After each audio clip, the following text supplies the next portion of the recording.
সুপ্রিয় দর্শক মণ্ডলী, আপনাদের সবাইকে এটিএন বাংলার নিয়মিত স্বাস্থ্য বিষয়ক অনুষ্ঠান ডক্টরস স্টেশন হতে স্বাগত জানাচ্ছি।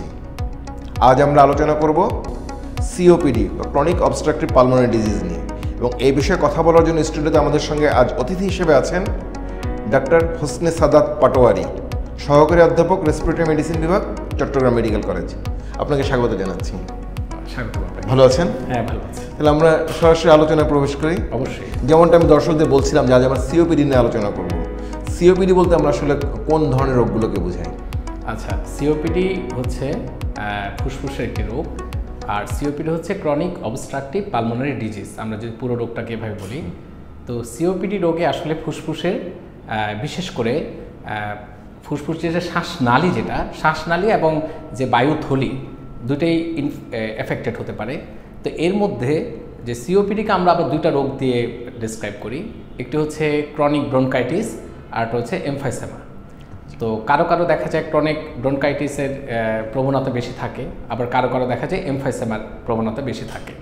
তো মূলত সিওপিডি আসলে হোল লাং জুড়েই হতে পারে।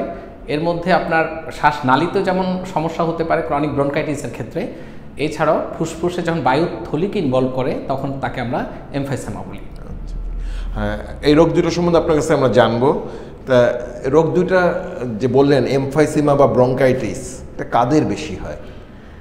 আসলে সিওপিডি যদি প্রথম কারণ যদি আমরা খুঁজি, সেক্ষেত্রে দেখা যায় ধূমপায়ী, বিশেষ করে যারা ধূমপান করে তাদেরই এই রোগ বেশি হয়।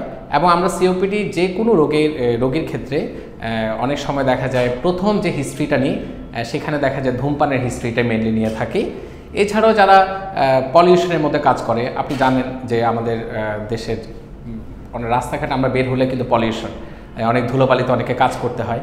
এছাড়াও দেখা যায় বিশেষ করে মহিলাদের সিওপিডি, আমাদের তো সাধারণ কালচারে মহিলারা ধূমপান তেমন করে না, কিন্তু তাদেরও কিন্তু সিওপিডি হতে পারে। তো এই সিওপিডি হওয়ার মূল কারণ হচ্ছে বিশেষ করে গ্রামেগঞ্জে এখন পর্যন্ত আপনার বায়োমাস ফুয়েল, লাকড়ি চুলা, ধোঁয়া হয়, যেখানে ধোঁয়া হয় সেসব জায়গায় কিন্তু মহিলা রান্না বান্না করে, আমার দিনের বেশিরভাগ সময় কিন্তু সেখানেই কাটায়। তো দেখা যায় এই ধোঁয়ার কারণে তাদের সিওপিডি রোগটি হতে পারে। ধোঁয়ার কারণেই যখন একটা বড় কারণ জানা যাচ্ছে, তাহলে তো পেশার সঙ্গে সম্পর্ক আছে। এমন তো অনেকগুলো পেশা আছে যেখানে ধোঁয়া উৎপাদন হয়। অবশ্যই, যেমন ইটের ভাটা, ইটের ভাটায় যারা কাজ করে, হয়তো সে কখনো ধূমপান করেনি, কিন্তু তার ইটের ভাটা কাজ করার কারণে, অথবা আপনার এমন কোনো মিল কলকারখানায় কাজ করছে যেখানে ধোঁয়া হচ্ছে, প্রতিনিয়ত ধোঁয়া উৎপন্ন হয় বেশি, রাইট, সেই সব ক্ষেত্রে দেখা যায় তাদের সিওপিডি হতে পারে। ইভেন যারা দেখা যায় কিছু কিছু অ্যাজমা রোগী, তারা পার্শিয়ালি ট্রিটেড থাকে, মানে পুরোপুরি চিকিৎসা হয়তো সবসময় নেয় না।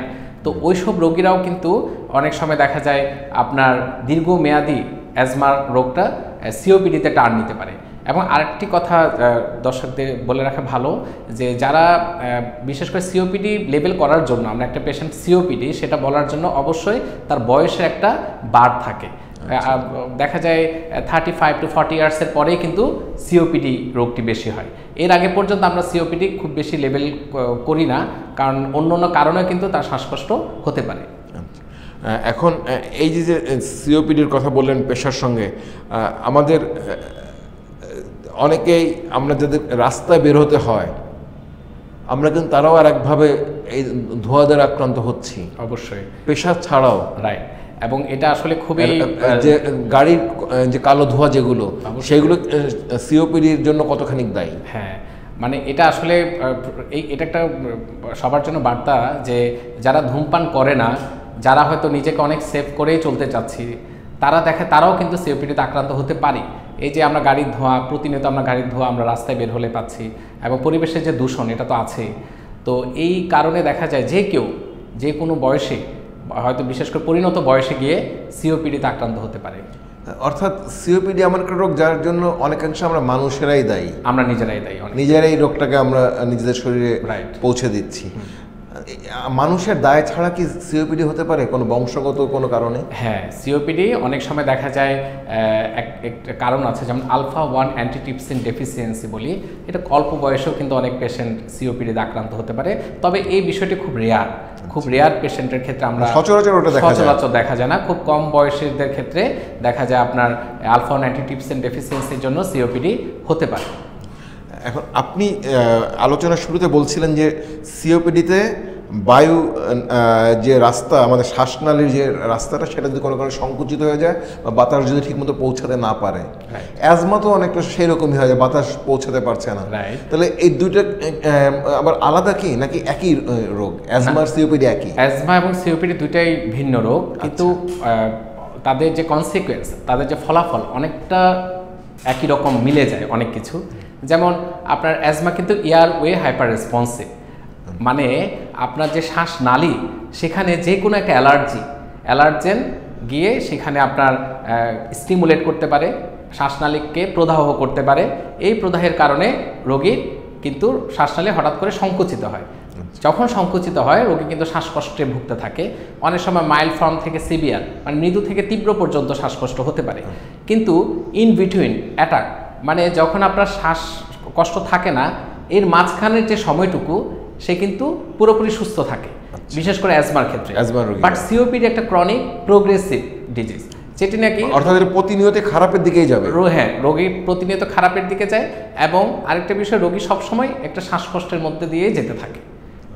মানে তার বন্দরনগরী চট্টগ্রামে স্বাস্থ্যসেবার প্রতিকৃত ও ঐতিহ্যবাহী প্রতিষ্ঠান চট্টগ্রাম মেট্রোপলিটন হাসপাতাল লিমিটেড দীর্ঘ ৩৩ বছরেরও অধিক সময় ধরে সকল শ্রেণী পেশার মানুষকে আস্থা ও বিশ্বস্ততার সাথে নিরলসভাবে উন্নতমানের চিকিৎসা সেবা দিয়ে যাচ্ছে এই প্রতিষ্ঠান। চট্টগ্রামের প্রাণকেন্দ্র জিইসি মোড়ের OR নিজাম রোডে অবস্থান করছে চট্টগ্রাম মেট্রোপলিটন হাসপাতাল।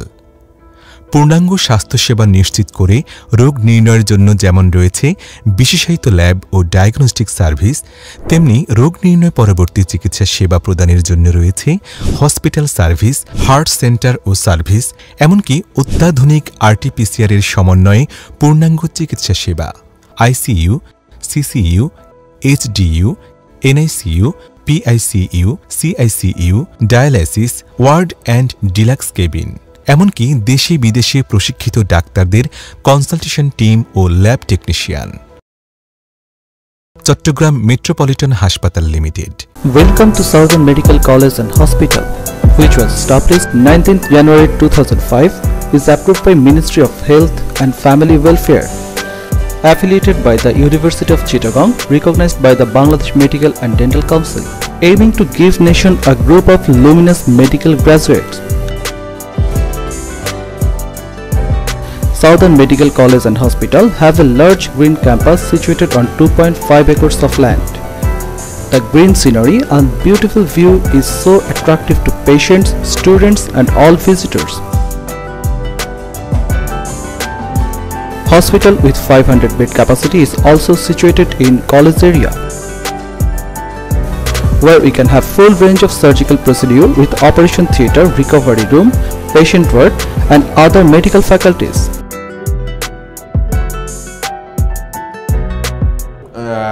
অ্যাজমা রোগী যেমন পুরোপুরি স্বাভাবিক জীবনযাপন করতে পারে, কিন্তু সিওপিডি পুরোপুরি পারে না অনেক ক্ষেত্রে।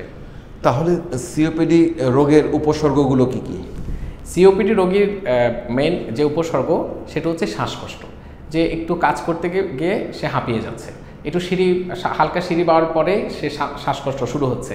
অনেক সময় শ্বাসকষ্টের সাথে কাশি হতে পারে, বিশেষ করে যখন কোনো ইনফেকশন হয়, ফুসফুসে যখন কোনো ইনফেকশন হবে, বিশেষ করে সিওপিডি ফুসফুস কিন্তু ইনফেকশনের জন্য দায়ী হয়, এবং যে কোনো ইনফেকশন ফুসফুসে হতে পারে, সে ভাইরাল ইনফেকশন, ব্যাকটেরিয়াল ইনফেকশন এবং অন্য যে কোনো ইনফেকশনের কারণে সিওপিডি রোগীর কাশি হতে পারে, কাশির সাথে কফ হতে পারে, এবং এটা প্রোডাক্টিভ, আমরা প্রোডাক্টিভ স্পুটাম বলি। এই প্রোডাক্টিভ স্পুটাম নিয়ে, শ্বাসকষ্ট নিয়ে এবং কাশি নিয়ে আমাদের কফের রঙের কোনো ব্যাপার আছে কি? হ্যাঁ, অনেক ক্ষেত্রে দেখা যায়, আমরা তো নর্মালি দেখি যে সাদা কফ হয়, কিন্তু অনেক সময় দেখা যায় বাদামি, লালচে কালার, হ্যাঁ, অথবা গ্রিনিশ কালার কফ হতে পারে। এই কফের ধরন দেখে আমরা অনেক সময় কোন টাইপের ব্যাকটেরিয়াল ইনফেকশন হতে পারে সেটা অনেক সময় আইডেন্টিফাই করতে পারি। অর্থাৎ দায়ী যে জীবাণু সেটাকে আমরা বোঝা যায়। তো সিওপিডি রোগী বাংলাদেশে কেমন, আপনারা কেমন? হ্যাঁ, সিওপিডি একটা সমীক্ষা দেখা গেছে সিওপিডি প্রতি 5 জনে একজন সিওপিডিতে আক্রান্ত। তারা তো অনেক বেশি। হ্যাঁ, এটা ওয়ার্ল্ড ওয়াইড বলা হয়। তো বাংলাদেশে কিন্তু সিওপিডি কম নয়। আমরা মোটামুটি 40-এর পর যে রোগীগুলো আমাদের কাছে আসে তাদেরকে আমরা প্রায় সময় দেখি, যখন আমরা এক্সামিন করে দেখি রোগীকে এবং হিস্ট্রি নিই, সেক্ষেত্রে দেখা যায় তারা হয়তো মৃদু থেকে তীব্রতর সিওপিডিতে আক্রান্ত। সুতরাং হয়তো এই রোগী এক পর্যায়ে তীব্র, যে রোগীটা মৃদু আকারে প্রকাশ করলো সে কিন্তু এক পর্যায়ে তীব্র আকারে সিওপিডি নিয়ে আমাদের কাছে আসতে পারে।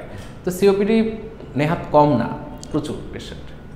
আপনি ধূমপানের সঙ্গে একটা খুব নিকট সম্পর্কের কথা বলছিলেন। আবার অনেক সময় রোগীরা দাবি করেন এরকম যে আমার যখন কাশি উঠলো তখন একটা সিগারেট ধরে দেখি আমার কাশিটা তখন তাৎক্ষণিক আরাম পাচ্ছি, পরে আবার বেড়ে যাচ্ছে, কিন্তু কাশির সময় সিগারেটটা খেলে আমার কাশি কমে যায়। ওদের এই দাবিটা কি ঠিক? আচ্ছা, এটা একটা অনেকটা সাইকোলজিক্যাল বিষয়। আসলে এটা আমাদেরকে অবশ্যই মানতে হবে যে ধূমপান করলে সিওপিডি হওয়ার সম্ভাবনা অনেক বেড়ে যায়। কিন্তু অনেক রোগী যে কথা বলে সাইকোলজিক্যালি আসলে সে একটু ভালো বোধ করে। শুধু এটা নয়, ধূমপানের সাথে রোগীরা কিন্তু অনেক সময় অনেক মজার তথ্য দেয়, যেটা আমরাও খুব অবাক হয়ে যাই। তো আসলে এই কথাটা কিন্তু ঠিক না। হয়তো সে ইমিডিয়েট একটু আরাম বোধ করলো, কিন্তু আসলে তার এটা ক্ষতি হয়ে গেল। তো আমাদেরকে এই কথাটা যদি আমরা যদি মেনে থাকি মনে মনে, সেটা আমাদের ভুলে যেতে হবে। ধূমপানের কারণে সিওপিডি হলো, কারণ আপনি যে কারণগুলো বলেছিলেন সবার আগে ধূমপান শব্দটা উচ্চারণ করেছিলেন। রাইট। অ্যান্ড কেউ যদি ধূমপান ছেড়ে দেয় সিওপিডি কি ভালো হয়ে যাবে? হ্যাঁ, এটা একটা ভালো প্রশ্ন। কারণ ধূমপান যে করেছে তার তো সিওপিডি হওয়ার একটা সম্ভাবনা থাকে, কিন্তু এখন প্রশ্ন হলো ধূমপান ছেড়ে দিলে কি সিওপিডি তার ভালো হয়ে যাবে কিনা। সিওপিডি আমাদের মনে রাখতে হবে একটা প্রোগ্রেসিভ ডিজিজ। এবং আরেকটা বিষয় দর্শকদের উদ্দেশ্যে বলতে চাই, সেটা হচ্ছে আফটার 40 to 45 ইয়ার্স আমাদের প্রত্যেকটা মানুষের ফুসফুসের যে কার্যক্ষমতা, বিশেষ করে আমাদের শরীর যেমন বুড়ো হয়, আমাদের ফুসফুসটা কিন্তু বুড়ো হতে থাকে। এবং 45 ইয়ার্সের পরে একটা সমীক্ষা দেখা গেছে প্রায় 1.25% করে ফুসফুসের যে কার্যক্ষমতা সেটা কিন্তু বছরে বছরে কমতে থাকে, 1.25%। তো যারা ধূমপান করে তাদের কিন্তু এই যে পার্সেন্টেজের হার সেটা কিন্তু বেশি, কিন্তু যারা অধূমপায়ী তাদেরও কিন্তু ফুসফুস একটি নির্দিষ্ট বয়সের পরে কিন্তু কার্যক্ষমতা হারাতে থাকে, কিন্তু তাদের যে রেট সেটা অনেক কম।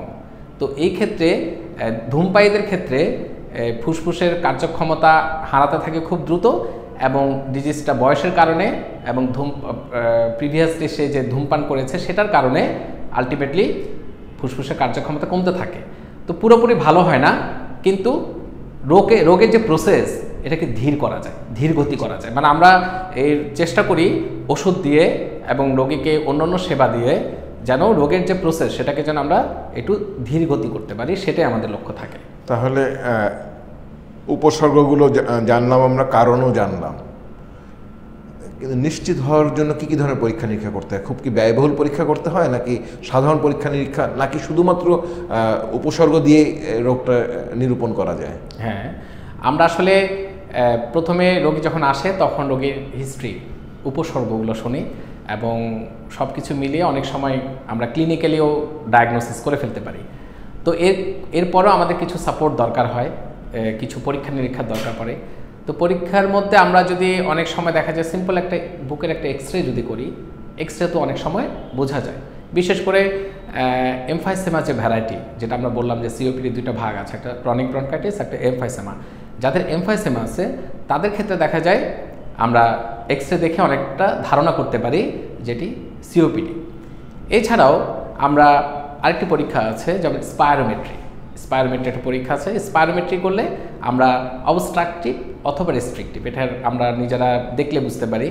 তো ওটা ধারণ দেখে আমরা কিন্তু অনেক সময় সিওপিডি নির্ণয় করি, এবং সিওপিডি নির্ণয়ের জন্য বিশেষ করে mild, moderate, severe, very severe কোন অবস্থায় আছে সিওপিডিটা সেটা নির্ণয়ের জন্য আমরা স্পাইরোমেট্রির আশ্রয় নিতে হয়। এছাড়াও আমরা বিশেষ করে এই দুটো পরীক্ষা আমাদের গুরুত্বপূর্ণ তাছাড়াও সিওপিডির কারণে যে ফুসফুসের যে বিভিন্ন সময় ক্ষতিগ্রস্ত হয় সেটা নির্ণয়ের জন্য আবার অন্যান্য কিছু পরীক্ষা আছে। এবং সিওপিডির কারণে একজন রোগীর দেখা যায় অন্যান্য অঙ্গগুলো কিন্তু এফেক্টেড হচ্ছে। তো এই সব কিছু মিলেই অন্য কিছু পরীক্ষা আমাদের করলে আমরা একটা ডায়াগনোসিসে পৌঁছাতে পারি। এখানে আপনি সিওপিডি এবং অ্যাজমার মধ্যে পার্থক্য আমাদেরকে বুঝিয়ে বলেছেন। আবার এটা যে সিওপিডি নয়, অন্য কোনো শ্বাসতন্ত্রের রোগ, সেরকম কোনো কিছু হতে পারে।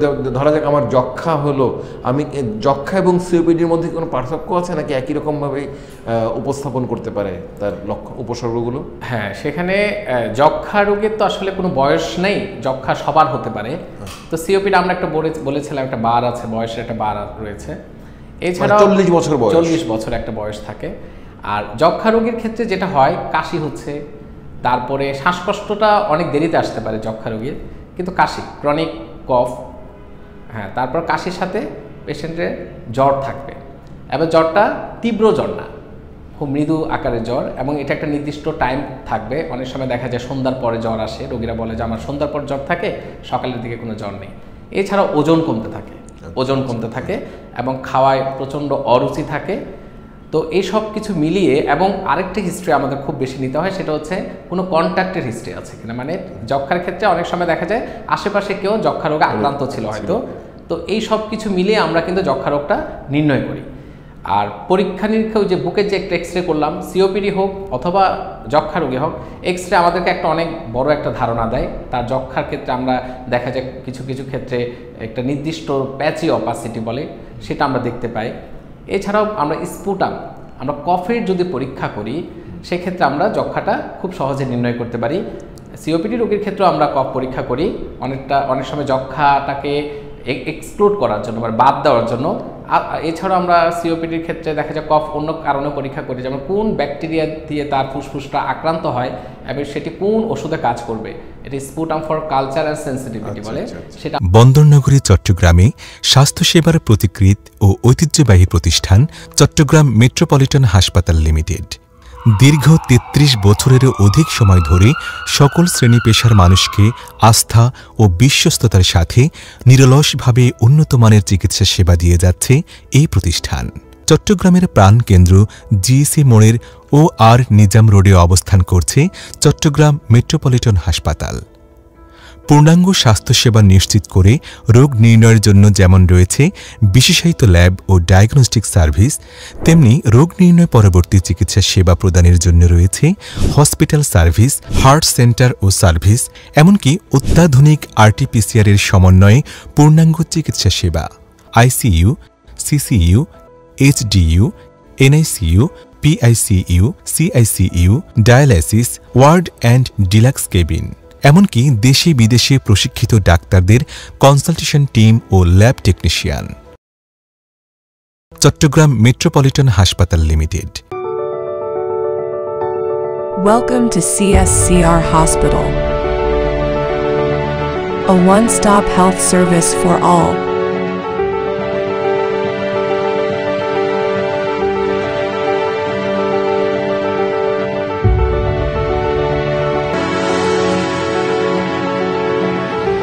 World-class cath lab with best operating doctors.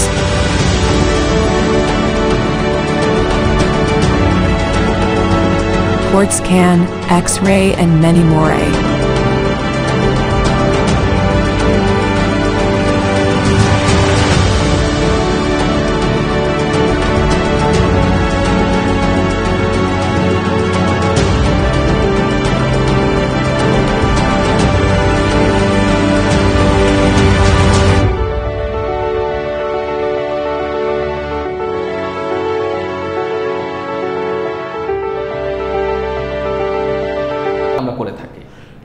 আপনি ওজনের কথা বললেন যে যক্ষা রোগীদের ওজন কমতে থাকবে, সিওপিডি রোগীদের ওজন কি তাহলে কমে না? না, সিওপিডির যে ভ্যারাইটি আছে আমরা জানি, সিওপিডি, ক্রনিক ব্রনকাইটিস এবং এমফাইসেমা। তো এমফাইসেমা যাদের রয়েছে তাদের ক্ষেত্রে দেখা যায় ওজন কম হয়, কিন্তু ক্রনিক ব্রনকাইটিসের রোগীর আমরা ওজনটা খুব বেশি কমতে দেখি না। এমফাইসেমা রোগীদের ওজন কমে যায় অনেক ক্ষেত্রে। চিকিৎসা এখন কেমন আছে এই ব্রনকাইটিস বা এমফাইসেমা, বা দুইটারই আলাদা করে? হ্যাঁ, আসলে সিওপিডি চিকিৎসা যদি একটা পেশেন্টের যখন সিওপিডি নির্ণয় হয়, সিওপিডি রোগটি ধরা পড়ে, তাদের উচিত হবে পরীক্ষা নিরীক্ষা করে কনফার্ম করে সঠিক চিকিৎসা নেওয়া। তো সঠিক চিকিৎসার ক্ষেত্রে যেটা দরকার সেটা হচ্ছে সিওপিডি রোগীর ক্ষেত্রে আমরা সিওপিডি রোগীর ক্ষেত্রে কি হয়, মূলত সিওপিডি রোগীর ক্ষেত্রে শ্বাস নালী যেটা এবং অ্যালভিওলাই যেটা আমরা বায়ুথলি বলি, সেগুলো কিন্তু সংকুচিত হয়ে থাকে।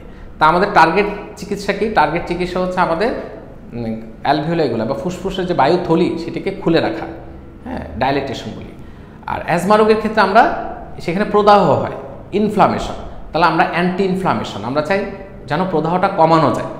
তো সিওপিডি রোগের ক্ষেত্রে আমরা কিছু ওষুধপত্র প্রেসক্রাইব করে থাকি যেগুলো ফুসফুসের যে বায়ুথলিগুলো সেগুলোকে খুলে রাখবে। এছাড়াও ইনহেলার একটা ওনাদেরকে ইনহেলার খুব গুরুত্বপূর্ণ একটা চিকিৎসা, এবং ইনহেলার দিয়ে বায়ুথলিগুলোকে খুলে রাখতে হয়। অনেক সময় ইনহেলার আমরা যেমন ডাইলেটর ইউজ করি, মানে আপনার বায়ুথলিকে খুলে রাখার ব্যবস্থা করি। এছাড়া আমরা অ্যান্টি ইনফ্লামেটরি স্টেরয়েড সেটাও আমাদের প্র্যাকটিস করতে হয়।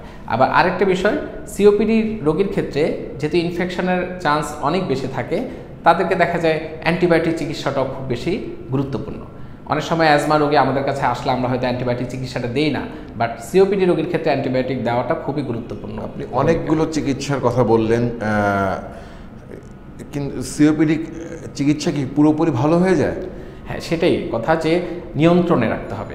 আসলে পুরোপুরি আরোগ্য লাভ করা পুরোপুরি আরোগ্য লাভ করা সম্ভব নয়, কিন্তু আপনার একটা কোয়ালিটি লাইফ আপনি লিড করতে পারবেন যদি আপনি সিওপিডি চিকিৎসা নেন। আপনার যে দৈনন্দিন যে কাজগুলো আমরা শ্বাসকষ্টের জন্য যেটা করতে পারছি না, আমাদের অনেক সময় দেখা যায় একটু পরিশ্রমের কাজ করতে পারছি না, আমাদের অফিসের কাজে হ্যাম্পার হচ্ছে, আমাদের দৈনন্দিন জীবনের কাজে হ্যাম্পার হচ্ছে, সেটা কিন্তু আমরা প্রিভেন্ট করতে পারি। এই জন্যই আমরা মূলত আসলে সিওপিডি চিকিৎসাটা নিতে হবে। সিওপিডি চিকিৎসায় আপনি ইনহেলারের কথা বলছিলেন, ওটা আমরা জানি যে অ্যাজমা রোগের ইনহেলার ব্যবহার করে, সিওপিডিতেও ইনহেলার তাহলে? অবশ্যই সিওপিডিতেও ইনহেলারের অনেক গুরুত্বপূর্ণ ভূমিকা রাখে। আমি যেটা প্রথমে বললাম যে সিওপিডিতে বায়ুথলিগুলোকে আমাদের খুলে রাখতে হয়, এবং দীর্ঘক্ষণ খুলে রাখার জন্য ইনহেলার একটা গুরুত্বপূর্ণ ভূমিকা রয়েছে। না, কারণ অনেক সময় রোগীরা মনে করতে পারে যে আমার তো অ্যাজমা নেই, ডাক্তার সাহেব আমাকে কেন অ্যাজমার ওষুধ দিলেন। আর এখানে আরেকটা কথা আমার মনে পড়ে গেল, সেটা হচ্ছে যে আপনি ইনহেলারের কথা বলছেন। আমাদের একটা ধারণা হচ্ছে ইনহেলার হচ্ছে কোনো একটা রোগের শেষ পর্যায়ের চিকিৎসা। আসলে শেষ চিকিৎসা নাকি শুরুর চিকিৎসা? অবশ্যই শুরুর চিকিৎসা। এই ধারণাটা আমাদের ভুল ধারণা। আমরা সবসময় মনে করি ইনহেলার বোধহয় জীবনে, আপনি যে কথাটা বলেছেন আমরা প্রায় সময় রোগীদের মুখ থেকে সে কথাই শুনি যে ইনহেলার দেওয়ার আগে রোগীরা খুব মন খারাপ করে ফেলে যে আমি ইনহেলার দিব, ইনহেলার তো জীবনের শেষ চিকিৎসা, ইনহেলার দিলে এটা সারা জীবন দিতে হবে। এ ধরনের একটা ভুল ধারণা কিন্তু আমাদের সমাজে প্রচলিত। তো আসলে আমি রোগীদের উদ্দেশ্যে বলতে চাই এবং সবার উদ্দেশ্যে বলতে চাই, ইনহেলার মনে রাখতে হবে যে কোনো শ্বাসকষ্টের ক্ষেত্রে, বিশেষ করে অ্যাজমা এবং সিওপিডির ক্ষেত্রে এটা কিন্তু প্রাইমারি চিকিৎসা। আচ্ছা, প্রাথমিক চিকিৎসা হচ্ছে ইনহেলার। প্রথম ধাপ হচ্ছে ইনহেলার। তো এই ইনহেলার চিকিৎসাটা যদি কেউ ঠিকমতো নিতে পারে তাহলে কিন্তু রোগের যে নিয়ন্ত্রণ সেটা সম্ভব। এছাড়া ওষুধে খুব বেশি অনেক সময় দেখা যায় পুরোপুরি নিয়ন্ত্রণ করা সম্ভব হয় না। ইনহেলার কতদিন নিতে হবে যদি দিতে হয় সে রোগীকে? সেটাও কি সারা জীবন? হ্যাঁ, এখানে কন্ট্রোলার, বিশেষ করে অ্যাজমার ক্ষেত্রে এবং সিওপিডিও আসলে একটার সাথে একটা খুব কাছে রিলেটেড, এবং একটা টার্মও আছে অ্যাজমা সিওপিডি ওভারল্যাপ। কারো ক্ষেত্রে দেখা যায় অ্যাজমা এবং সিওপিডি দুটোই কিন্তু একসাথে রয়েছে। তো অ্যাজমার ক্ষেত্রে এবং সিওপিডির ক্ষেত্রে কিছু কন্ট্রোলার মেডিকেশন বা প্রিভেন্টার বলে বা কন্ট্রোলার, তো কন্ট্রোলার মেডিকেশনগুলো কিন্তু আমরা কিন্তু বলি ইনহেলারটা সব সময় দেওয়ার জন্য, কিন্তু রিলিভার যেটা সঙ্গে সঙ্গে আরাম দেয় সেটি হয়তো কিছুদিন দেওয়ার পর যখন সুস্থ বোধ করে, নিয়ন্ত্রণে থাকে, তখন না দিলেও চলে। কিন্তু ইনহেলার নিয়ে আরেকটা যে সমস্যা দেখি রোগীদেরকে মুখোমুখি হতে, সেটা হচ্ছে ইনহেলার সঠিকভাবে ব্যবহার করাটা। কারণ এটা ব্যবহার করার যে পদ্ধতি সেটা শিক্ষিত জনগোষ্ঠীর জন্য তো অনেক সময় সমস্যা, অশিক্ষিত তো বলাই বাহুল্য। তারপরে যদি একটু বেশি বয়সী রোগী হন তাহলে শ্বাস ছেড়ে দিয়ে আটকে রেখে সে শ্বাসটাকে তারপরে চাপ দিয়ে এবং একই সঙ্গে নিঃশ্বাসের সঙ্গে নিয়ে যাওয়া, এটা অনেক সময় রোগীদের পক্ষে এই সিনক্রোনাইজেশনটা সম্ভব হয় না। হ্যাঁ, সেক্ষেত্রে কি তাদেরকে অন্য কোনোভাবে সাহায্য করা যায়? অবশ্যই। আর এটা খুব ভালো কথা যে অনেক সময় দেখা যায় রোগীরা ইনহেলার ঠিকমতো সঠিক পদ্ধতিতে নিতে পারছে না, বিশেষ করে শিশুরা যাদের অ্যাজমা রয়েছে অথবা বয়স্করা যারা বেশি বয়স, মধ্যবয়সী লোকদের যারা রোগী তাদেরকে শিখিয়ে দিলে কিন্তু মোটামুটি পারে। কিন্তু এই ক্ষেত্রে আমাদের যেটা করতে হয়, অনেক সময় কিছু ডিভাইস বাজারে পাওয়া যায়, হ্যাঁ কিছু ডিভাইস পাওয়া যায়, আমরা স্পেসার বলি, স্পেসারের মাধ্যমে কিন্তু ইনহেলারটা খুব সহজেই রোগী নিতে পারে, সেখানে খুব বেশি কষ্ট করতে হয় না। এছাড়াও এখন কিন্তু ইনহেলারের বিভিন্ন ধরন চেঞ্জ হয়েছে, আগে শুধু হয়তো মেটাডোজ ইনহেলার পাওয়া যেত, এখন কিন্তু ড্রাই পাউডার ইনহেলার, সেখানে শক্তি অনেক কম লাগে ইনহেলার নেওয়ার ক্ষেত্রে। তা আমরা রোগীর কে দেখে এবং রোগীর কতটুকু শক্তি সামর্থ্য আছে সেই উপরে নির্ভর করে আমরা কিন্তু ইনহেলার চয়েস করে থাকি, এবং দেখা যায় ইনহেলারগুলো সহজে তারা তখন নিতে পারে। ইনহেলার ব্যবহার করলে মুখের কোনো আলাদা যত্ন নিতে হয়? হ্যাঁ অবশ্যই, কারণ ইনহেলার মধ্যে আমি যেটা বললাম যে স্টেরয়েড যে ইনহেলারগুলোতে রয়েছে, অনেক সময় দেখা যায় ইনহেলার নেওয়ার পরে রোগীরা বলে যে আমার মুখের মধ্যে ঘা হয়ে যাচ্ছে, বা মুখের মধ্যে সাদা হয়ে যাচ্ছে, মুখের ভিতরটা গলার মধ্যে সাদা হয়ে যাচ্ছে বা ঘা অনুভূতি হয়। তো সেই ক্ষেত্রে ইনহেলার নেওয়ার পরপর অবশ্যই রোগীদের আমরা অ্যাডভাইস করে থাকি যারা কুলি করে ফেলে, ভালোভাবে কুলি করে ফেলবে। অনেক সময় দেখা যায় যদি ঘা হয়ে থাকে তাহলে আমরা কিছু অ্যান্টিফাঙ্গাল, আসলে ইনহেলার স্টেরয়েড যে ওষুধ সেটাতে কিন্তু অনেকটা মুখে যে এনভায়রনমেন্ট সেটা কিন্তু রোগ প্রতিরোধ ক্ষমতাটা কমে যাচ্ছে, তো যার কারণে এখানে ফাঙ্গাস ইনফেকশন হতে পারে, সাদা সাদা হয়ে যায়, সেক্ষেত্রে আমরা কিছু অ্যান্টিফাঙ্গাল ওষুধ ব্যবহার করতে বলি রোগীদেরকে। আপনি আলোচনার এক পর্যায়ে বলছিলেন যে যদিও সিওপিডি শ্বাসতন্ত্রের রোগ, কিন্তু এর কারণে অন্যান্য অঙ্গও ক্ষতিগ্রস্ত হতে পারে। কোন কোন অঙ্গগুলো ক্ষতিগ্রস্ত হয়? সিওপিডিতে আসলে সবচেয়ে ফুসফুসে যে কাছের সবচেয়ে অঙ্গ সেটা হচ্ছে হার্ট, হৃৎপিণ্ড। প্রথমে হৃৎপিণ্ড ক্ষতি হতে পারে। কি ধরনের? যেমন আমরা জানি যে সিওপিডিতে যে ফুসফুসের মধ্যে যে রক্ত নালীগুলো রয়েছে সেগুলো কিন্তু সংকুচিত হয়ে যায়। তো সংকুচিত হয়ে যাওয়ার কারণে সেখানে একটা প্রেশারের সমস্যা হয়। এই প্রেশারের কারণে দেখা যায় হার্টের, বিশেষ করে ডান অংশে চাপ বেড়ে যায় হার্টের। তো তখন সেই ক্ষেত্রে রাইট হার্ট ফেলিউর বলে। রাইট হার্ট ফেলিউর যেটা বলে সেটার কারণে কর পালমোনালি ডেভেলপ করে, এবং এটা হার্টের সমস্যাই হয় মেনলি, ফুসফুসের কারণে হার্টের সমস্যা হচ্ছে। তো কর পালমোনালি যখন হয় একটি রোগীর, তখন দেখা যায় শরীরে পানি চলে আসতে পারে, বিশেষ করে পায়ে, দুই পায়ে পানি চলে আসে। দীর্ঘদিন চিকিৎসা না নিলে সেটা হয়তো পেটে পানি আসতে পারে এবং সারা শরীরে পানি চলে আসতে পারে, সেটি একটি বিষয়। এছাড়াও কিন্তু সিওপিডি রোগীর দেখা যায় অনেক সময় শরীর শুকিয়ে যেতে পারে। হ্যাঁ, মাসেল আমাদের যে মাংস পেশিগুলো আছে সেটি শুকিয়ে যায়। এছাড়া হাড়ের সমস্যা হতে পারে, অস্টিওপোরোসিস, হাড় ক্ষয় হতে পারে।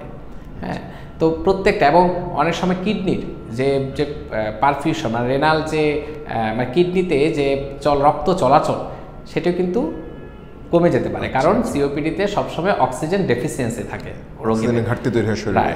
যার কারণে দেখা যায় রোগীদের কি হয় যে কিডনির যে পারফিউশন, রক্ত যে নর্মালি যে ইউরিন তৈরি করার যে টেন্ডেন্সি সেটা কিন্তু কমে যেতে পারে। এর কারণেও কিন্তু পায়ে পানি আসতে পারে। অনেকগুলো অঙ্গই আসলে সিওপিডি দ্বারা থেকে আক্রান্ত হতে পারে, অর্থাৎ একটা রোগ আর অনেকগুলো রোগকে নিয়ে আসতে পারে। সিওপিডি প্রতিরোধ করার কোনো উপায় আছে কি? হ্যাঁ, সিওপিডি প্রতিরোধের যদি বিষয় বলি তাহলে মূলত আমাদের প্রথম বলতে হবে ধূমপান অবশ্যই পরিহার করতে হবে। ধূমপান পরিহার করলে, এবং আমরা যদি ধূমপান পরিহার না, আমরা যদি প্রাইমারিলি প্রথম থেকে যদি কেউ ধূমপান না করে, তার ফুসফুসটা অনেক ভালো থাকবে সিওপিডি ফুসফুসের চেয়ে। এবং আরেকটা বিষয় সেটা হচ্ছে আমরা পলিউশনটা আসলে চেষ্টা করতে হবে, এটা আসলে রাষ্ট্রের একটা দায়বদ্ধতা থাকে। তো আমরা যদি বাইরের পলিউশনটাকে কমাতে পারি, এবং আমরা যারা মিল কারখানায় আমাদের শ্রমিকেরা কাজ করছে সেখানে আমরা যদি কর্মপরিবেশটাকে সুন্দর রাখতে পারি, সেক্ষেত্রে দেখা যায় সিওপিডি থেকে আমরা মুক্তি পেতে পারি। এখন আমাদের তো জনসংখ্যা যেমন বৃদ্ধি পাচ্ছে, তাদের কর্মসংস্থান এবং জীবিকার কারণে কিন্তু আমাদের অনেক শিল্প কারখানা স্থাপন হচ্ছে, আবার তাদের যাতায়াতের জন্য যানবাহনেরও পরিমাণ বাড়ছে। তাহলে এই বিষয়গুলোর সঙ্গে সিওপিডি নিয়ন্ত্রণ কি করে সম্ভব? আপনি একজন রেসপিরেটরি মেডিসিন বিশেষজ্ঞ হিসেবে আপনি কিভাবে চিন্তা ভাবনা করছেন এই বিষয়গুলো? আসলে একই কথা, সেই আমাদের যে কর্ম পরিবেশ সেটি আসলে ব্যক্তি পর্যায় থেকে শুরু করে রাষ্ট্র এই বিষয়টা নজর দিতে হবে। যে হয়তো দেখা যায় অনেক সময় বিভিন্ন আমাদের যেমন আমাদের অনেক এই চট্টগ্রাম নগর বা ঢাকা নগরে আমরা দেখেছি যে আবাসিক এলাকাতে ধোঁয়া উৎপাদনকারী শিল্প কারখানা আছে প্রচুর। হ্যাঁ, তাহলে এটাই আসলে নগরায়নের যে ব্যাড ইম্প্যাক্ট সেটাই কিন্তু আমরা দেখতে পাচ্ছি। তো এই ক্ষেত্রে আসলে সবার ভূমিকা রয়েছে, মানে এটা একা কারো পক্ষে সম্ভব না যে সব কিছু এড়িয়ে সুন্দর একটা পরিবেশ উপহার দেওয়া। তো সবার এই বিষয়টা একটু সচেতন করতে হবে, যারা মিল কারখানার মালিক তাদেরকেও বিষয়টা দেখতে হবে। এবং এখানে কি ওই ফ্যাক্টরিগুলো কালো ধোঁয়া নিয়ন্ত্রণের কোনো টেকনোলজি আছে? কালো এটা যদি পরিবেশ বা ধোঁয়া নিয়ন্ত্রণের কোনো টেকনোলজি আছে? হ্যাঁ, আর আরেকটা বিষয় হচ্ছে আমাদের তো আসলে নিজেরা ব্যক্তি পর্যায়ে সেটা সম্ভব নয়, সেটা হয়তো পরিবেশ অধিদপ্তর বা পরিবেশ নিয়ে যারা কাজ করে তারা বিষয়টা আরও ভালো করে বলতে পারবে। কিন্তু আমরা নিজেরা যেটা করতে পারি সেটা হচ্ছে আমরা মাস্ক ব্যবহার করতে পারি। আমরা চলার সময় যদি একটু মাস্ক ইউজ করা, মাস্ক শুধু করোনার থেকে মুক্তি দিবে তা না, মাস্ক কিন্তু করোনা থেকে শুধু মুক্তি দিয়েছে তা না, মাস্ক কিন্তু আমাদের যে ধুলাবালি সেটা থেকেও কিন্তু আমাদের মুক্তি দিচ্ছে, যেটা আমাদের সিওপিডি থেকেও অনেকটুকু আমাদেরকে রেহাই দিবে। কোনো টিকা দিয়ে করা যায় সিওপিডি ঠেকানো যায়? হ্যাঁ, সিওপিডি রোগের জন্য কোনো টিকা নেই, কিন্তু সিওপিডি যাদের, এটা আমরা জানি একটা ক্রনিক রোগ, তো ক্রনিক যে রোগগুলো রয়েছে সেটার জন্য কিন্তু কিছু টিকা রয়েছে। বিশেষ করে আরেকটা জিনিস খেয়াল রাখতে হবে সবার, সিওপিডি আসলে কখন খারাপ পর্যায়ে যায়, যখন কোনো ইনফেকশন হয় ফুসফুসে। তো আমরা এই ইনফেকশনটুকু যদি প্রিভেন্ট করতে পারি, প্রতিরোধ করতে পারি, সেই ক্ষেত্রে দেখা যায় তার হয়তো সিওপিডি যে বারবার বিভিন্ন সময় আক্রান্ত হওয়ার যে অবস্থা সেটা কিন্তু কমাতে পারি। তো সেক্ষেত্রে দেখা যায় আমরা ভ্যাকসিন, বিভিন্ন রকম ভ্যাকসিন রয়েছে, বিশেষ করে ফ্লু ভাইরাসের জন্য কিছু ভ্যাকসিন আছে।